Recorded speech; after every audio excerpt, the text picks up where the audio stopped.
Welcome to College Briefing.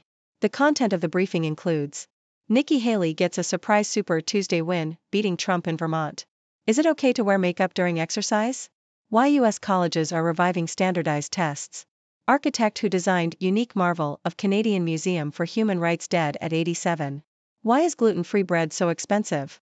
Nikki Haley gets a surprise Super Tuesday win, beating Trump in Vermont. Washington Post.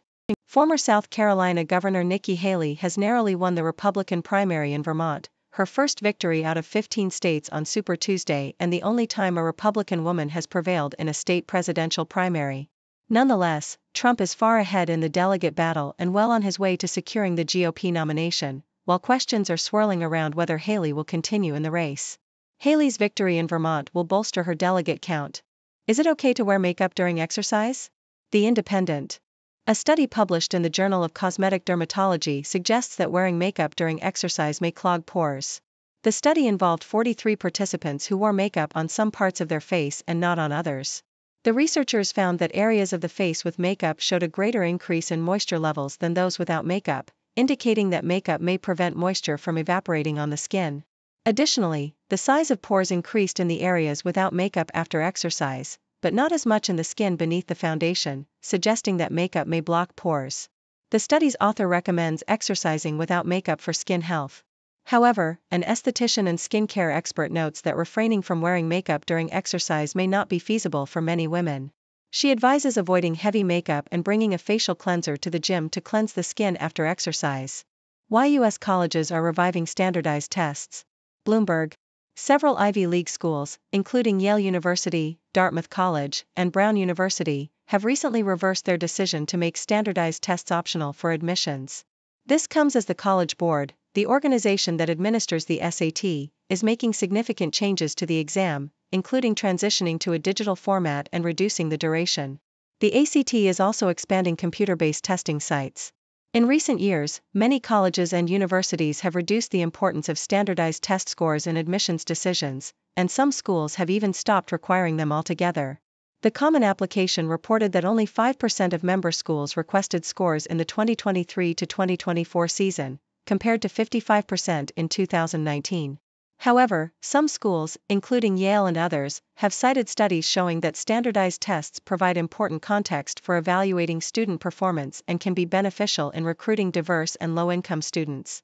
Critics of standardized testing argue that the exams perpetuate disparities between white and non-white students and favor wealthier students who can afford expensive test preparation programs. Architect who designed unique marvel of Canadian Museum for Human Rights dead at 87. CBC. Antoine Prédoc, the architect of the Canadian Museum for Human Rights in Winnipeg, has died at the age of 87. Prédoc won an architectural competition in 2003 to design the museum, which opened in 2014. His design was intended to be an iconic design, one that would stand out and convey the message of human rights, said Mo Levy, the museum's former director. Prédoc died on January 11 after a 5-year battle with idiopathic pulmonary fibrosis.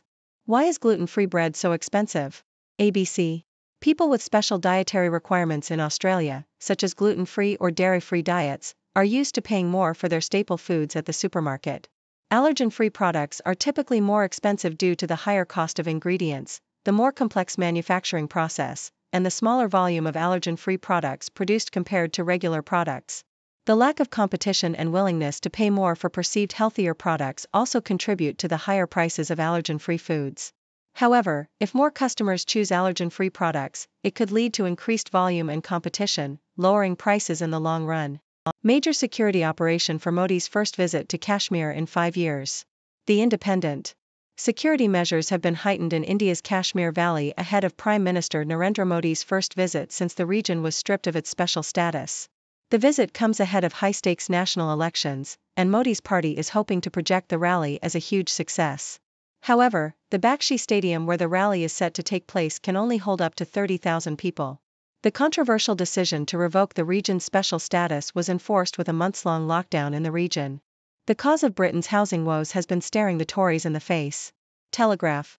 The UK's housing crisis is primarily due to a shortage of supply caused by underinvestment in affordable public housing, private sector builders restricting supply, and an excessive immigration, according to Liam Halligan in The Telegraph. Successive governments have failed to control immigration and have failed to provide enough housing to accommodate the growing population. The problem is exacerbated by the government spending 5 times more on subsidizing private landlords via housing support than on affordable house building. Labor has proposed a multifaceted plan to tackle the housing crisis, including a bonfire of planning restrictions, compulsory purchase orders, and the creation of new towns. While Labor's plan may lack feasibility and would take years to implement, tearing up planning restrictions is unlikely to cost them votes as there are no Tory shires to stand in the way. In contrast, the Conservative Party has focused on demand-side measures such as Help to Buy and 99% mortgages for first-time buyers, which further aggravate the problem of excessive demand on restricted supply. Labour now claims to be the party of homeownership, leaving Conservatives wondering how they have lost the support of homeowners. Billionaire Ken Griffin just gave $50 million to the University of Miami, his largest gift yet in the Sunshine State. Yahoo! Billionaire hedge fund manager Ken Griffin has given $50 million to the Sylvester Comprehensive Cancer Center at the University of Miami, the largest philanthropic gift he has made in Florida. The donation comes a month after Griffin said he would no longer donate to Harvard because of how it dealt with anti-Semitism on campus. The gift will result in a new 12-story research facility called the Kenneth C. Griffin Cancer Research Building. Citadel moved its headquarters from Chicago to Miami in 2022. Antoine Predock, internationally renowned architect and motorcycle aficionado, dies at 87. The Toronto Star. Antoine Predock, an internationally renowned architect, has died at the age of 87. Predock is best known for his ability to incorporate the spirit of a landscape into his designs, and over the course of his career he created buildings around the world. Predock's designs were choreographic, and he sought to create buildings that would move people when they walked into them. He was awarded the American Institute of Architects Gold Medal in 2006 and the Smithsonian Cooper Hewitt Lifetime Achievement Award. A 62-year-old German man received 217 COVID shots in the space of 29 months. ABC. A 62-year-old man from Germany has received more than 200 COVID-19 vaccine shots in less than 3 years, in what researchers are calling a case of hypervaccination. The man received 217 shots of 8 different types of vaccines, despite it being against national vaccination recommendations and outside any clinical study context. Researchers from the University of Erlangen-Nuremberg found no abnormalities or vaccine-related side effects and no indication of COVID-19 breakthrough infections. The study did not endorse hypervaccination as a strategy, stating that current research supports a 3-dose vaccination approach. Experts pour cold water on Green's $12 billion housing policy. The Sydney Morning Herald. Experts have criticized the Australian Greens plan to address the country's housing affordability crisis, arguing that it fails to target low-income households and will cost more than expected. The proposal aims to build 360,000 affordable homes over 5 years at a net cost of $12.5 billion Australian dollars, $9.2 billion. However, critics argue that the policy is expensive and not well targeted towards low-income earners. They also suggest that the construction industry lacks the capacity to build the number of homes required. SEC takes up landmark rule that would require companies to disclose emissions, climate risks. The Independent. The U.S. Securities and Exchange Commission, SEC, is expected to vote on Wednesday on a rule that will require companies to report information on their greenhouse gas emissions and climate risks. The rule will affect publicly traded companies with business in the U.S. and will require them to disclose the risks that climate change poses to their operations and contribute to the problem. The rule will also standardize such disclosures. The SEC's final rule is expected to face legal challenges. Ex-college track coach to be sentenced for tricking women into sending nude photos. The Toronto Star. Former college track and field coach Steve Waith may face up to 7 years in prison after pleading guilty to 12 counts of wire fraud, 1 count of conspiracy to commit computer fraud, 1 count of computer fraud, and 1 count of cyberstalking. Waith set up fake social media and email accounts to trick women into sending him explicit photos of themselves. Prosecutors have called for an 84-month sentence, while Waith's attorney has requested a sentence of 27 to 33 months followed by 3 years of probation. Several victims are expected to speak at Waith's sentencing. His NRL career was cut short when Benji became Tigers' boss. The Taz couldn't be happier. The Sydney Morning Herald. Tristan Riley, a former junior Wallaby and Aussie Sevens player, has returned to rugby union after being released by the West's Tigers. Riley, who left the Waratahs in 2022 to play in the NRL, has joined the Waratahs ahead of the 2024 Super Rugby season. Riley made his NRL debut last year but was told by new Tigers head coach Benji Marshall that he was not in his plans for 2024. Riley will now make his first start for the Waratahs on Friday following an impressive performance from the bench last weekend. How China strangled its golden goose, and paid a terrible price. The Sydney Morning Herald. Hong Kong's decline as a global financial hub is accelerating as Western banks, foreign investors and expat employees flee the region due to a more authoritarian grip from Beijing, exacerbated by the increasingly limited freedoms, such as free speech, in the territory. As a result, Hong Kong's financial secretary announced the first increase in income tax in the region in 20 years. A new top tax rate of 16% for earnings above 5 million Hong Kong dollars, $1 million, will be launched from April, bringing in an extra 910 million Hong Kong dollars for the government. The move comes as Hong Kong's economy struggles to recover from the pandemic and faces a projected budget deficit of 101.6 billion Hong Kong dollars by the end of March. Meanwhile, retail sales at the end of 2023 were down a fifth compared to 2019, and the economy grew by just 3.2% last year, well below expectations of 5%. Ladies and gentlemen, it's your favorite observer from the sixth dimension, Dr. Six. I hope you're all doing splendidly. Today, we've got quite the mix of news stories to discuss. From surprising political victories to the perils of wearing makeup during exercise, there's something for everyone. So, let's dive right in. First up, we have former South Carolina Governor Nikki Haley's surprise win in the Republican primary in Vermont. While it's an impressive feat, let's not get too excited. Trump is still the frontrunner in the delegate race, and it seems unlikely that Haley can catch up. Nonetheless, her victory in Vermont will give her a boost in delegate count, but it remains to be seen if she will continue in the race. Next, we have the age-old question of whether it's okay to wear makeup during exercise. A recent study suggests that makeup can clog pores and prevent moisture from evaporating on the skin. So, if you want to keep your skin healthy, it might be best to exercise without makeup. But hey, I understand that might not be feasible for many women. So, if you do wear makeup, just make sure to avoid heavy products and cleanse your skin after exercising. Moving on, we have the revival of standardized tests in U.S. colleges. Ivy League schools like Yale and Dartmouth have decided to make standardized tests mandatory once again.